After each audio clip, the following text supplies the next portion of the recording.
Halo, baiklah, kami dari kelompok 2 akan membahas tentang sejarah Pancasila. Sebelum itu, perkenalkan nama saya, Kristio Legi. Nah, sebelum kita membahas sejarahnya, kita harus tahu dulu apa itu Pancasila. Pancasila berasal dari kata panca yang berarti lima dan sila yang berarti asas atau prinsip.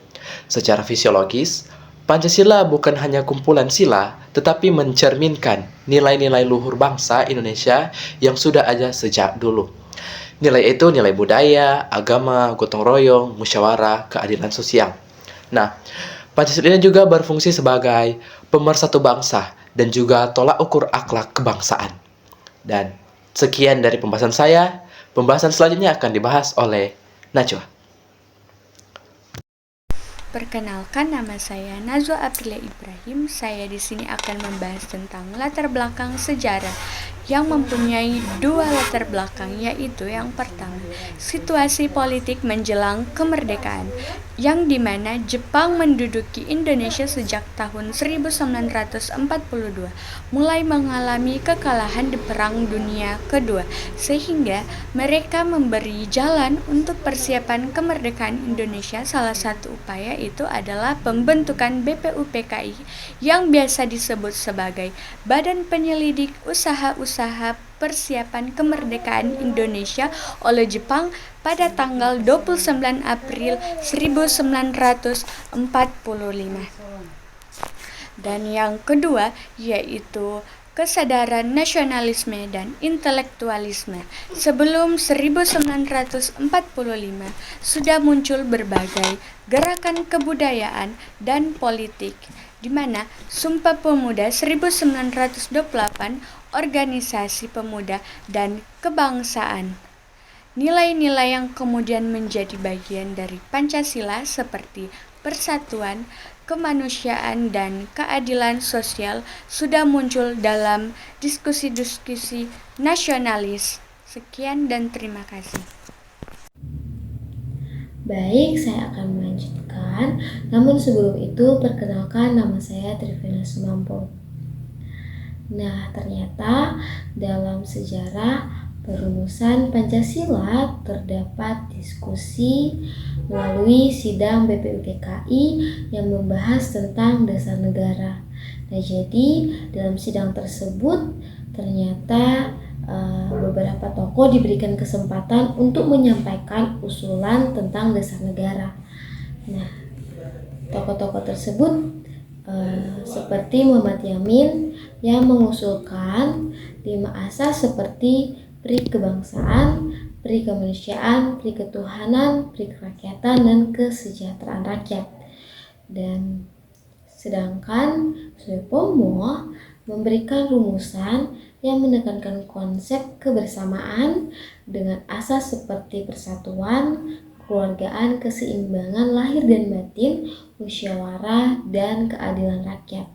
Nah, pada tanggal 1 Juni, Soekarno memperkenalkan istilah Pancasila dan rumusannya yang terdiri dari kemanusiaan, mufakat, internasionalisme, kesejahteraan, ketuhanan, dan kebudayaan. Nah, dari hal ini terbentuklah Panitia 9 yang bertugas menyelaraskan usulan-usulan yang muncul dan menyusun rumusan Piagam Jakarta. Baiklah, saya Benel Alimbat akan menjelaskan poin keempat, yaitu rumusan Piagam Jakarta dan pengesahan.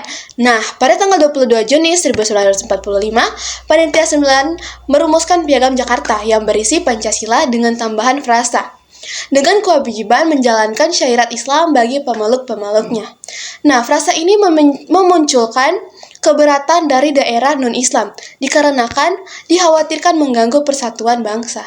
Nah, pada tanggal 18 Agustus 1945, dalam sidang PPKI, frasa itu dihapus dan diganti menjadi ketuhanan yang Maha Esa.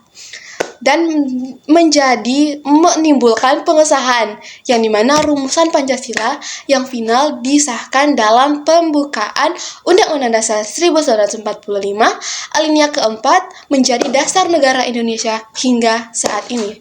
Kemudian dalam topik kelima akan dilanjutkan oleh teman saya yang bernama Salsabila. Halo, perkenalkan nama saya Salsabila Pomalingo. Baik, saya akan membahas materi yang kelima, yaitu tanggal penting dan hari lahir Pancasila. Pada tanggal 1 Juni 1945, Soekarno memperkenalkan istilah Pancasila bersama rumusannya dalam sidang BPUPKI. Tanggal 22 Juni 1945, Piagam Jakarta dirumuskan oleh Panitia 9. Tanggal 17 Agustus 1945, Indonesia Proklamasi Kemerdekaan. Tanggal 18 Agustus 1945, PPKI mengesahkan rumusan Pancasila dalam pembukaan Undang-Undang Dasar 1945. Penetapan hari lahir Pancasila sebagai hari nasional. Keputusan Presiden nomor 24 tahun 2016 menetapkan 1 Juni sebagai hari lahir Pancasila dan hari libur nasional. Makna dan nilai dalam Pancasila. Yang pertama, ketuhanan yang Maha Esa. Mengakui keberadaan Tuhan, menjamin kebebasan beragama, dan menghormati keberagaman kepercayaan. Yang kedua, kemanusiaan yang adil dan beradab. Menghargai hak asasi manusia, memperlakukan orang lain secara adil dan tidak semena-mena, dan menghormati satu sama lain. Yang ketiga, persatuan Indonesia. Menjaga keutuhan wilayah, persaudaraan antara suku, budaya, agama, dan menolak perpecahan dan gotong royong.